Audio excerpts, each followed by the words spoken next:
Hello जी। 2 जनवरी 2024 प्रधानमंत्री मोदी जी लक्षद्वीप जाते हैं और 2 दिनों तक वहां स्टे करने के बाद वो कुछ इंपॉर्टेंट प्रोजेक्ट्स को इनॉग्रेट और अनवील करते हैं और 4 जनवरी 2024 को अपने लक्षद्वीप ट्रिप के कुछ फोटोज और वीडियोस को वो अपने सोशल मीडिया प्लेटफॉर्म पर शेयर करते हैं। अब यहाँ तक तो सब कुछ ठीक था, लेकिन इसके बाद कुछ ऐसा होता है जो पूरे ट्विटर, न्यूज़पेपर्स और सोशल मीडिया साइट्स पर काफी हलचल मचा देता है। लोग मालदीव्स को बॉयकॉट करने लगते हैं। हैशटैग बॉयकॉट मालदीव्स काफी ज्यादा ट्विटर और बाकी सोशल मीडिया प्लेटफॉर्म्स पर ट्रेंड करने लगता है। लक्षद्वीप लगातार कई दिनों तक गूगल की टॉप सर्च कीवर्ड की लिस्ट में बना रहता है और सबसे खास बात, मालदीवियन गवर्नमेंट अपने ही मिनिस्टर्स को सस्पेंड कर देती है और मालदीव्स में चाइना का प्रेजेंस दिन पर दिन ज्यादा देखा जाता है। लेकिन अब सवाल यह आता है कि ये सारी चीजें हो क्यों रही हैं? क्या है इन सारी वजहों के पीछे का रीजन और क्या इन सारी चीजों में चाइना का भी हाथ है? आइए जानते हैं इन सभी सवालों के जवाब आज की इस वीडियो में।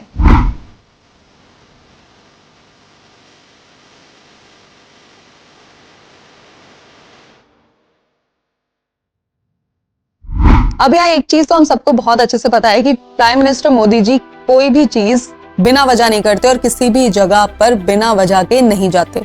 तो रिसर्च करने पर पता चला कि प्राइम मिनिस्टर का जो उद्देश्य था वहां जाने का वो था 1156 करोड़ रुपए के कुछ प्रोजेक्ट्स को इनॉग्रेट करना।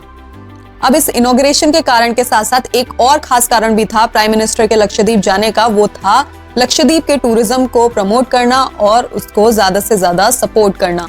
और उन्होंने अपने एक लक्षद्वीप के पोस्ट में इस चीज को बोला भी है। लक्षद्वीप की सुंदरता को शब्दों में समेटना बहुत मुश्किल है। जो लोग दुनिया के अलग अलग देशों के द्वीपों को देखने जाना चाहते हैं, वहाँ के समंदर से अभिभूत है, उनसे मेरा आग्रह है कि वो पहले लक्षद्वीप आकर जरूर देखें। अब अपने सोशल मीडिया पोस्ट में और एड्रेसेस में प्राइम मिनिस्टर ने लक्षद्वीप को प्रमोट तो जरूर किया है, लेकिन उन्होंने किसी भी और आइलैंड नेशन का नाम तक नहीं लिया। फिर भी मालदीव्स के लोगों को लक्षद्वीप के डेवलपमेंट से इतनी ज्यादा मिर्ची क्यों लग गई है? लेकिन थोड़ा अच्छा होता कि ये मिर्ची मालदीव्स के नॉर्मल लोगों को लगी होती और ये बात भी नॉर्मल ग्राउंड तक ही रहती। लेकिन यहाँ ये बात नॉर्मल ग्राउंड से उठकर अब ऑफिशियल ग्राउंड पर आ गई है, क्योंकि मालदीव्स के कुछ मिनिस्टर्स ने, जैसे मरियम शियोना, माल्शा शरीफ, महजूम माजिद और हसन जेहान ने प्राइम मिनिस्टर मोदी के पोस्ट पर कुछ नेगेटिव कमेंट्स किए हैं और जिसमें वो कहते हैं कि prime minister Modi ji Israel के पपेट हैं और उनका मानना है कि खुले में शौच करना भारतीयों का एक नेशनल कल्चर है। इसके अलावा उनके अकॉर्डिंग मालदीव्स से भारत कभी भी कंपटीशन नहीं कर सकता और मालदीव्स के जितना सुंदर भारत कभी नहीं बन सकता। अब मालदीवियन मिनिस्टर्स ने जोश जोश में आकर इतने सारे कमेंट्स तो कर दिए, लेकिन इन सारे डेरोगेटरी रिमार्क्स के जो कॉन्सिक्वेंसेस हुए वो ये थे कि पूरे ट्विटर और सारी सोशल नेटवर्किंग साइट्स पर हैशटैग बॉयकॉट मालदीव्स काफी ज्यादा ट्रेंड में आ गया। इंडिया टुडे की एक रिपोर्ट के हिसाब से 2 जनवरी 2024 से लेकर 8 जनवरी 2024 के बीच इन टोटल 2.83 लाख पोस्ट ऐसे थे जिनमें हैशटैग बॉयकॉट मालदीव्स का यूज किया गया एंड 14 लाख से ज्यादा लोग ऐसे थे जिन्होंने इस हैशटैग बॉयकॉट मालदीव्स को सपोर्ट किया और उन पोस्ट को रीपोस्ट किया या फिर उनके नीचे मालदीव्स के अगेंस्ट कुछ कमेंट्स किए। 14 लाख से ज्यादा लोगों ने। इसके अलावा कई सारे इंडियंस ने अपनी मालदीव्स की टिकट भी कैंसिल करा दी, वहां की बुकिंग्स भी कैंसिल करा दी। कुछ सोर्सेज के हिसाब से 10,000 से ज्यादा बुकिंग कैंसिल हुई है और 5,000 से ज्यादा टिकट्स को कैंसिल किया गया है। लेकिन कोई भी इंडियन एयरलाइन इस चीज को कंफर्म नहीं करती है कि बुकिंग कैंसिल हुई है, लेकिन बहुत सारे लोग अपनी कैंसिल टिकट के स्क्रीनशॉट्स अपनी सोशल मीडिया प्लेटफॉर्म्स पर काफी ज्यादा शेयर कर रहे हैं।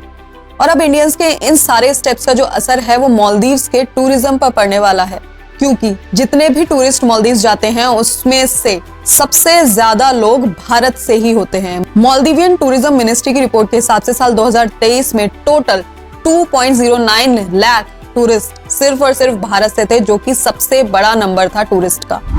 तो अब इस बात से आप अंदाजा लगा सकते हैं कि इन सारी खबरों का, इन सारे बॉयकॉट का क्या असर देखने को मिल सकता है मालदीव्स के टूरिज्म इंडस्ट्री पर। अब यहाँ ईज माई ट्रिप एक ट्रेवल कंपनी है जिसके सीईओ अपने ट्विटर पोस्ट में ये बताते हैं कि उनकी कंपनी ने मालदीव्स की सारी बुकिंग्स को सस्पेंड कर दिया है।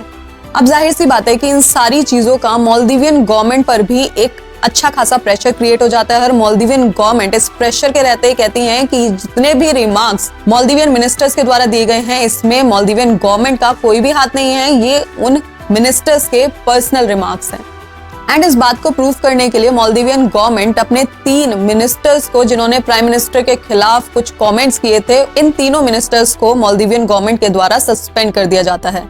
अब यहाँ एक सीधा सा सवाल ये आता है कि क्या मोदी जी के सिर्फ लक्षद्वीप विजिट ने ही मालदीवियन मिनिस्टर्स के मन में इतनी ज्यादा खलबली मचा दी या फिर इसके पीछे कोई और खास कारण भी है?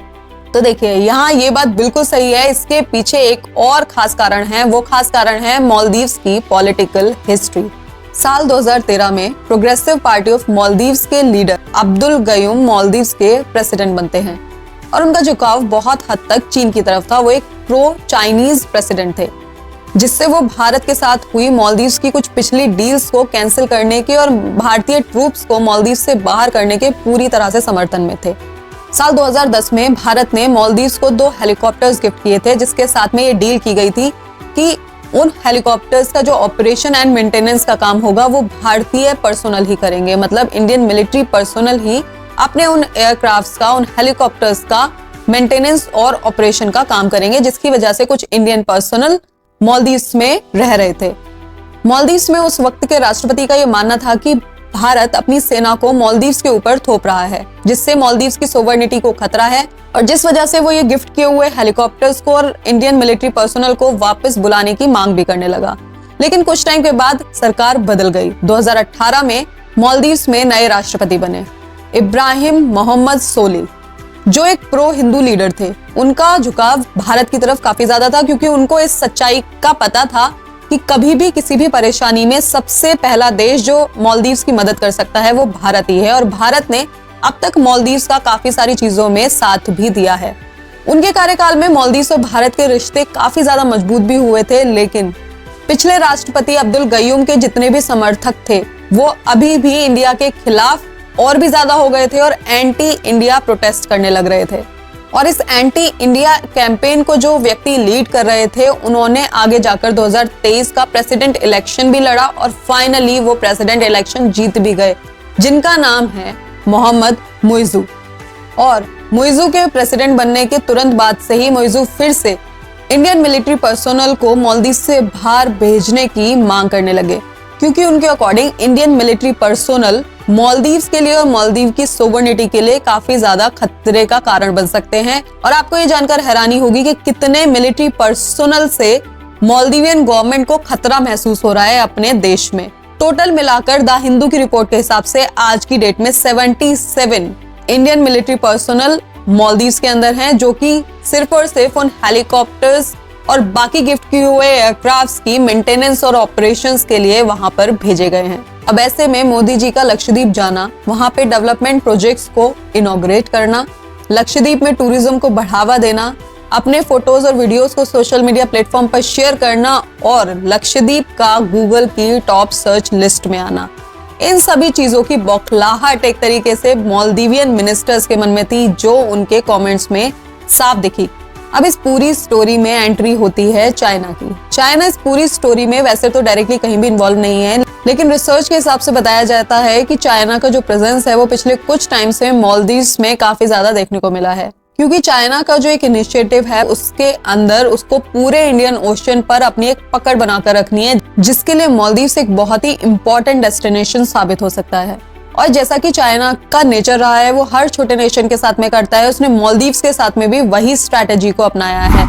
डेवलपमेंट के नाम पर फाइनेंशियल असिस्टेंस देना और फिर जब ज्यादा कर्ज उस देश के ऊपर हो जाए तो उस देश की गतिविधियों को अपने हिसाब से कंट्रोल करना, यही चाइना करता आया है और यही शायद आगे करता भी रहेगा। और यही सेम उसने किया था श्रीलंका के साथ भी।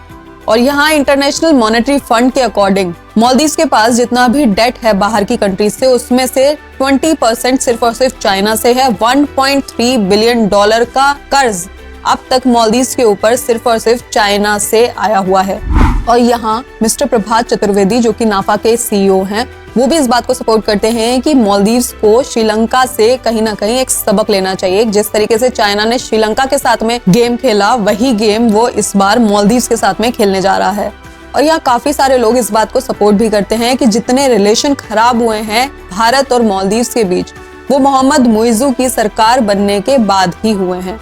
और ये बात बहुत हद तक सही भी है, क्योंकि जो व्यक्ति इंडिया आउट कैंपेन के साथ ही प्रेसिडेंट इलेक्शन जीता हो, जिसने प्रेसिडेंट बनते ही भारत के मिलिट्री पर्सनल को बाहर भेजने की पूरी तैयारी कर ली है, तो अब ऐसे में रिलेशंस तो खराब होंगे ही। लेकिन फिर भी अभी तक भारत ने मालदीव्स के खिलाफ कोई भी नेगेटिव एक्शन नहीं लिया था। लेकिन वही ना, जब आप खुद गलत होते हो तो आपको सारी दुनिया गलत दिखाई देती है, जैसा कि मालदीवियन मिनिस्टर्स को लगा मोदी जी के लक्षद्वीप ट्रिप को देखकर। अब इंडिया के बॉयकॉट के बाद मालदीव्स की हालत ये हो गई है कि उन्हें चाइना से अर्ज करना पड़ा है कि वो ज्यादा से ज्यादा टूरिस्ट को मालदीव्स भेजने के लिए प्रेरित करें। अब देखिए, ये तो होना ही था। प्राइम मिनिस्टर मोदी जी के खिलाफ मालदीव्स के 3 मिनिस्टर्स ने नेगेटिव कमेंट किए और भारत के 3 लाख लोगों ने मालदीव्स को बॉयकॉट कर दिया। एंड मालदीव्स को ये बात अब तक समझ आ ही गई होगी कि भाई साहब, ये नया भारत है, मुंह तोड़ जवाब देना अच्छे से जानता है। एट द लास्ट एक मैसेज हम सभी भारतीयों के लिए, ये हमारा देश है, हमारा अपना भारत, अपना घर। इसको साफ बनाना और इसकी एक अच्छी इमेज क्रिएट करना सिर्फ सरकार की जिम्मेदारी नहीं है, बल्कि हमारी और आपकी भी इक्वल जिम्मेदारी है। तो अब से आप कोशिश कीजिए कि सड़क पर इधर उधर कूड़ा ना डालें, डस्टबिन का यूज करें और बेवजह कहीं भी ना थूकें। चलिए साथ मिलकर अपने सुंदर देश को और भी सुंदर बनाते हैं, और जो लोग इस देश और देश के लोगों को गंदा बोलते हैं, उनको एक सबक सिखाते हैं।